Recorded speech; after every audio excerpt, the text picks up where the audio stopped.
Welcome back to whatever we're calling this segment. It still is nameless. This is the Lakers newsletter video talk with people I like. This week's guest, the man, the myth, Chris McGee. Hello, Chris. How are you, Geeter? Dan, I'm doing wonderful. Your look is fantastic. I'm excited. You and I are going to be on TV tonight for the first time, and it's been a few years since we were on the Jim Rome show together. Probably 6 or 7 years. Is it that long? That's depressing. I know. I was dating my wife at the time. I remember. I said some very nice things about her to you, I'm sure. I remember you and I would sit on the couch before we were let into Rome's studio, and we would have discussions, and you guys were dating, and you were telling me about her. I knew she was the one. I know. Well, turns out she knew that too, and she got her hooks in me. Big week for Laker basketball because it's back, and of the people I know, you might love Laker basketball as much as anybody. It gets you juiced up, gets you excited. I'd imagine you have taken this THT performance in stride, right? I tweeted something the other night during the game, and I love doing this, but I said, there was MJ's flu game, there was Kobe's 60-point walk-off, and now there's THT's preseason game against the Clippers. And obviously those who know me in Laker Twitter understands what I do.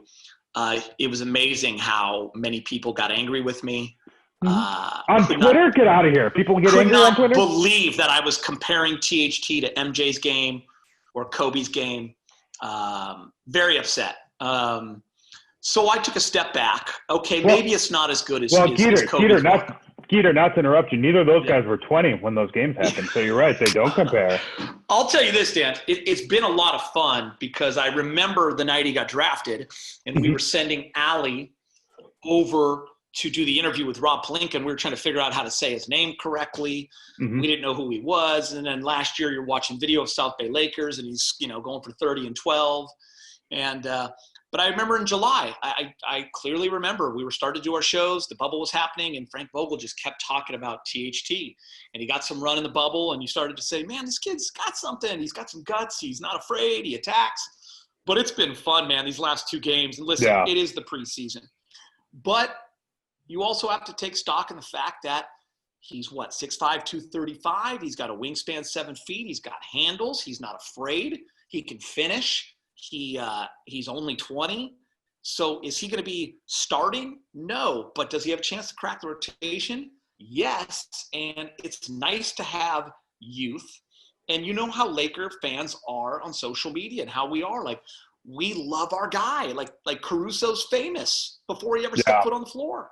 He did in Summer League, Yeah, I think the thing, and I wrote in this newsletter obviously a ton about THT. I talked to tons of scouts, tons of execs about him, and kind of how he ended up where he ended up and stuff. And it's an interesting story. But I think you said it. I mean, like, a player playing his way into the rotation in the preseason, like, that qualifies for drama, especially on a defending championship team that has LeBron James and Anthony Davis. Like, that answers the big questions.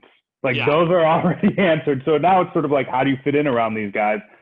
I think he's a guy who makes winning plays. I think if he was 6'8" and had the exact same skill set, I think the conversation around him as a draft prospect would have been totally different. People know what to do with guys that are 3, 4, 5 tweeners. I think a little bit more than they know what to do with guys that are sort of 1, 2, 3 tweeners. And that's sort of where he fits. He's got a little element of all of those things in his game.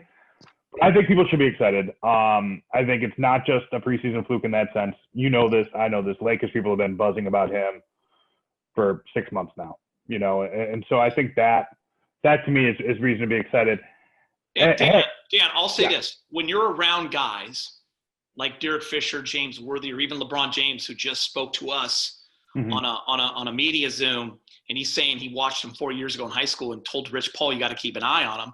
And Shout out Chicago High School, Simeon. Yep, Simeon. And James Worthy in watching him going, man, this guy's not a fluke. Or Derek Fisher saying, man, this kid can play. Like, the eye test is big for me.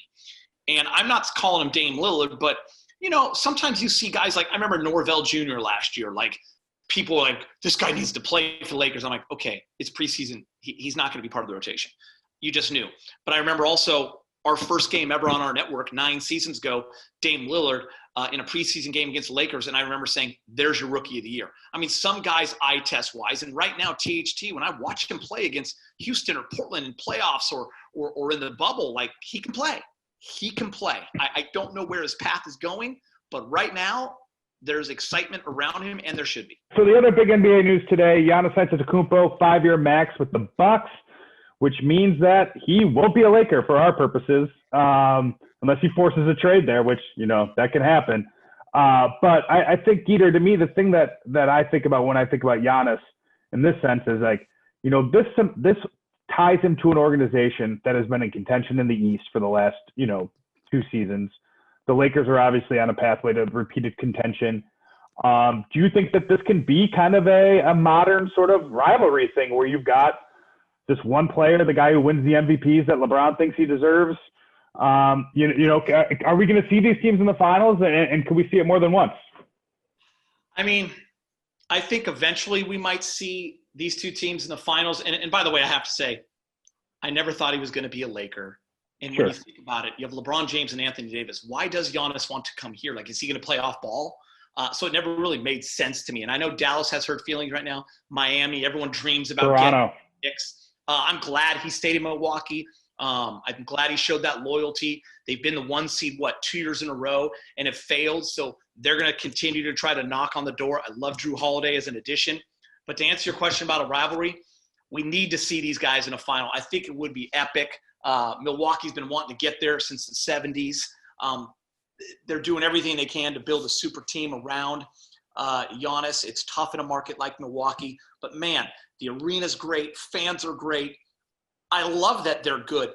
But they got to get through a tough gauntlet in the East. And it's not a layup for them. I feel like a couple of years ago that was their time to get there. They didn't do it. It's only going to get tougher, in my opinion, Danny. So I think for it to be a true rivalry, you got to face off in the finals.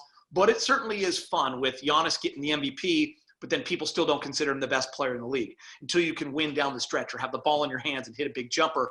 I just don't see that happening. Like, LeBron is the guy still. So there's always going to be that kind of, rivalry or build up when they play on TV. Thanks for coming on, man. I'll see you a little later, and we'll do this again down the road, all right?